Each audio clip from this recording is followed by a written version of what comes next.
امریکہ، برطانیہ اور یمن کے حوثیوں کے درمیان جاری لڑائی شدت اختیار کرنے لگی۔ امریکہ اور برطانیہ کی جانب سے یمن پر مزید فضائی حملے کیے گئے۔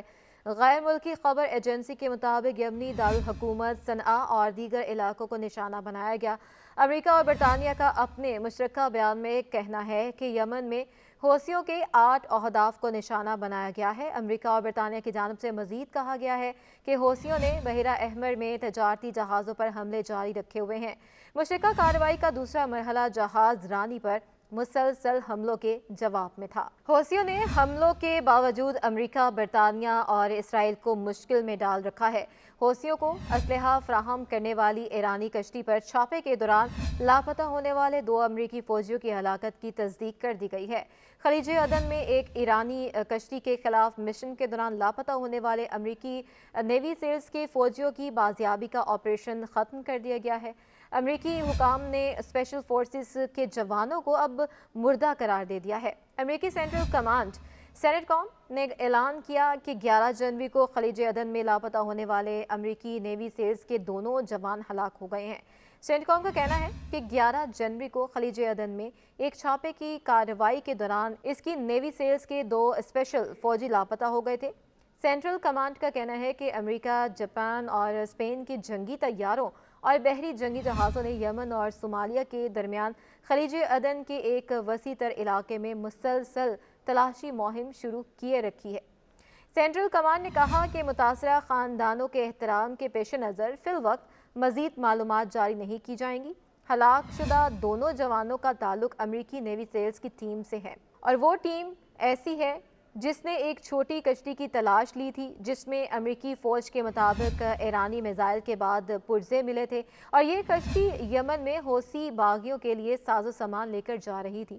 سینٹرل کمانڈ اس حوالے سے اپنے ایک بیان میں انہوں نے کہا، 11 جنوری 2024 کو کشتی کے جھنڈے کی توثیق کرتے ہوئے U S central navy forces نے رات کے وقت ایک کشتی کو قبضے میں لیا جو بین الاقوامی مرچنٹلا شپنگ کے خلاف حوثیوں کے جاری حملوں کی مہم کی ایک حصے کے طور پر یمن میں حوثی افواج کو کمک سپلائی کرنے کے لیے ایران سے جدید مہلک امداد کی غیر قانونی نقل و حمل میں ملوث تھی۔ امریکی فوج نے اس چھاپے کی کارروائی میں حاصل کیے گئے ساز و سامان کو نومبر 2023 میں تجارتی بحری جہازوں کے خلاف حوثیوں کے حملوں کے آغاز کے بعد سے ایران کی جانب سے حوثیوں کو فراہم کردہ مہلک جدید روایتی ہتھیاروں کو ضبط کرنے کا پہلا واقعہ قرار دیا تھا۔ دوسری جانب حوثیوں کی جانب سے فلسطینیوں کی حمایت میں مال بردار جہازوں پر حملوں سے اس گروہ کو یمن کے اندر سیاسی فائدہ پہنچ رہا ہے۔ حوثی ان حملوں کے ذریعے بین الاقوامی برادری کو خود سے ڈیل کرنے پر مجبور کر رہے ہیں۔ یمن کے حوثی ملیشیا اور بحیرہ احمر میں امریکہ کی زیر قیادت بحری فوجی اتحاد کے درمیان حالیہ کشیدگی کئی طریقوں سے ایرانی حمایت یافتہ حوثیوں کے مفاد میں ہے۔